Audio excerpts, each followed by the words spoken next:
Bienvenue, mesdames et messieurs, dans l'invité du jour. La brouille entre le président bissau-guinéen José Mario Vach et son ancien premier ministre Domingos Simoes Pereira perdure, alors que ce dernier est désigné par son parti, le Parti africain pour l'indépendance de la Guinée et du Cap-Vert, majoritaire à l'Assemblée nationale après les législatives du 10 mars. Pour occuper le poste de premier ministre, le président a tout simplement préféré reconduire Aristide Gomes à la primature. Alors, de quelle acceptabilité va jouir ce dernier? Pour en parler, nous recevons Flavio Batica Ferreira. Il est le président du comité politique du PAIGC. Il est notre invité du jour. Flavio Batica Ferreira, bienvenue. Et merci à vous d'avoir accepté notre invitation. Je l'ai dit, votre pays, la Guinée-Bissau, a tenu ses législatives le 10 mars dernier, 10 mars 2019. Et votre parti, le PAIGC, a obtenu effectivement 47 sièges. Avec les partis alliés, vous êtes aujourd'hui à 54 sièges. Donc logiquement, vous dites, la primature devait vous revenir. Logiquement, puisque on est sorti, la constitution de la Guinée-Bissau, oui. Il prévoit que le parti vainqueur des élections législatives, oui. Il n'a pas cité si c'est avec une majorité simple ou une majorité absolue, une majorité relative, oui. Il n'a pas cité ça. Il a juste dit le parti vainqueur des élections, le président de la République doit lui faire une invitation pour qu'il puisse lui présenter un nom de futur Premier ministre. Et vous avez présenté le nom de Premier ministre. On a présenté le nom du Premier ministre qui est Domingos Simoes Pereira, le président du PAIGC, oui. Qui est la tête de liste et candidat au poste de Premier ministre en cas de victoire des élections législatives. Chose qu'on a gagnée et le président de la République refuse de le nommer en essayant de faire un coup d'État constitutionnel pour nommer quelqu'un d'autre. Quelle raison? Il a évoqué comme quoi il a des raisons personnelles avec Domingos Simoes Pereira, il ne peut pas s'entendre, il ne peut pas se cohabiter. Tout simplement, il refuse de le respecter. Oui. De toute façon, le président de la République qui nous a habitués, c'est quelqu'un qui ne respecte pas des lois et ni la Constitution, parce que pour lui, tout ça, ce n'est pas fondamental pour lui. Du coup, comment avez-vous accueilli la reconduction donc, du Premier ministre Aristide Gomes? On n'avait pas le choix, comme le président du parti, Domingos Simoes Pereira. Hier, il est obligé de faire une conférence de presse pour pouvoir clarifier cette situation, parce qu'au niveau du parti, c'était Domingos Simoes Pereira que le peuple a choisi. Parce qu'il y a beaucoup de gens, oui. Au niveau de la France, au niveau même de la Guinée-Bissau, qui nous disaient que, écoutez, nous ne sommes pas de PAIGC, mais on va voter PAIGC parce qu'on veut que ce soit Domingos Simoes Pereira le Premier ministre. C'est ce qu'ils ont fait. Le président, tout simplement, il a préféré refuser de nommer Domingos Simoes Pereira. On n'avait pas d'autre choix que indiquer le nom d'Aristide Gomes pour qu'il puisse être le président. Votre pays, la Guinée-Bissau, traverse une turbulence politique, des turbulences politiques, j'allais dire depuis 4 ans. Le 19 et 20 juin dernier, une délégation de la CEDEAO s'est même rendue en Guinée-Bissau. De quel message était-elle porteuse, cette délégation? Comme ils ont toujours fait depuis 4 ou 5 ans, ils ont toujours demandé au président de la République de respecter la constitution de la République de Guinée-Bissau. Oui. Chose qu'il n'a jamais fait. Parce que, encore une fois, pour le président, c'est un président qui a toujours violé la constitution de la République, parce que pour lui, ça, c'est pas fondamental.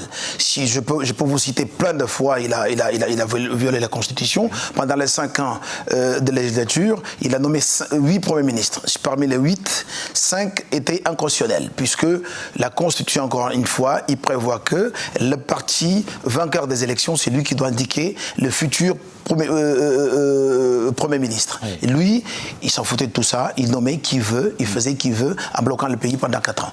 On va dire quoi? Que la crise politique va perdurer dans votre pays, la Guinée-Bissau? On arrive à la fin, justement parce que grâce à Dieu, le mandat de président de la République est terminé le 23. Aujourd'hui, dimanche 23 juin, son mandat est arrivé à terme. Mais il est toujours président de la Guinée-Bissau en ce moment. Il n'est plus président, il est là, il n'a pas encore quitté le pouvoir, mais il n'est plus président. Parce que dans notre constitution, il prévoit que le mandat de président de la République a une durée de 5 ans. Point final. Contrairement au Portugal, c'est 5 ans, mais son fonction termine une fois que le président élu démocratiquement prenne le pouvoir. Mais attendez, vous dites qu'il n'est plus président, il est toujours en poste. Et nous sommes aujourd'hui, cette émission est enregistrée le 26 juin, il est toujours président.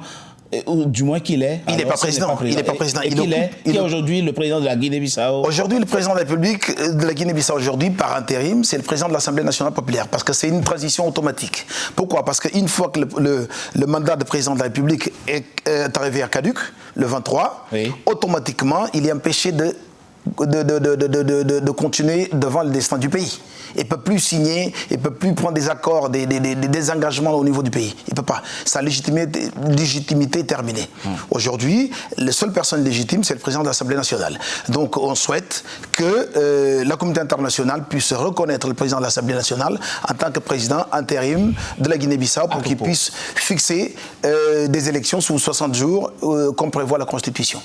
À propos communauté internationale, votre parti a régulièrement fustigé dans les turbulences politiques que vous connaît votre pays une main invisible, pas trop loin de là. Tout à fait, on le sait, c'est le Sénégal. Hein. Bon, il y a des intérêts géopolitiques, géostratégiques que le Sénégal, par le biais de Macky Sall, a toujours fait. Parce que si on voit la campagne électorale qui vient de passer, Macky Sall a complètement soutenu les dissidents de PAGC qui ont quitté leur parti, le groupe MADEM. Macky Sall les a rencontrés pendant la G15. Macky Sall les a rencontrés pendant sa campagne électorale au Sénégal, en Casamance, où c'est pratiquement lui qui a financé cette campagne. Donc, c'est Macky Sall qui dirige. Ils ont vu 27 sièges quand même, ça veut dire qu'ils ont bénéficié d'une forme d'acceptabilité auprès des Bissau-Guinéens. Bien sûr, de toute façon, c'est une partie du PAGC qui s'est coupée, hein, c'est une partie du PAGC. Quel intérêt le président Macky Sall aurait-il effectivement à diviser le PAI? Macky Sall, je crois qu'il veut prendre la Guinée-Bissau comme une province du Sénégal. C'est votre sentiment? C'est notre sentiment, les Bissau-Guinéens. Or que la Guinée-Bissau, pour qui connaît l'histoire, c'est un peuple qui a quand même combattu pour son indépendance. Une lutte armée qui a duré 11 ans. Oui. Donc on ne peut pas devenir une sous-région du Sénégal. Hein. On sait qu'il y a des intérêts au niveau du pétrole qui a été découvert en Guinée-Bissau, au niveau de la pêche, que la plupart des poissons qui partent Madine Sénégal viennent de la Guinée-Bissau, le bois, l'arachide et surtout les noix de cajou, où le président José Mario Vaz est impliqué avec Macky Sall dans tout ça. Quelle va être l'attitude de Domingos Simões Pereira maintenant? Domingos Simões Pereira, il fait, comme il nous a toujours dit, hein, pas de violence, c'est une lutte politique, restons dans la politique, pas d'insultes, pas de tout.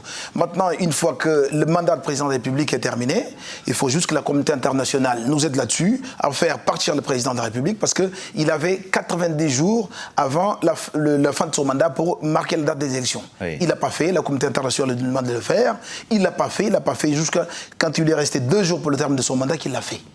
Aujourd'hui, il n'a pas eu le temps de nommer le gouvernement. On est dans une impasse. On ne peut pas lui donner ce privilège de continuer à gouverner le pays encore pendant 6 mois que son mandat est terminé. C'est un message positif que vous lancez là. Il faut que tout s'inscrive dans le cadre de la loi. De la loi. Et c'est très positif, votre message. Flavio Batica Ferreira, je rappelle que vous êtes le président du comité politique du PAIGC en France.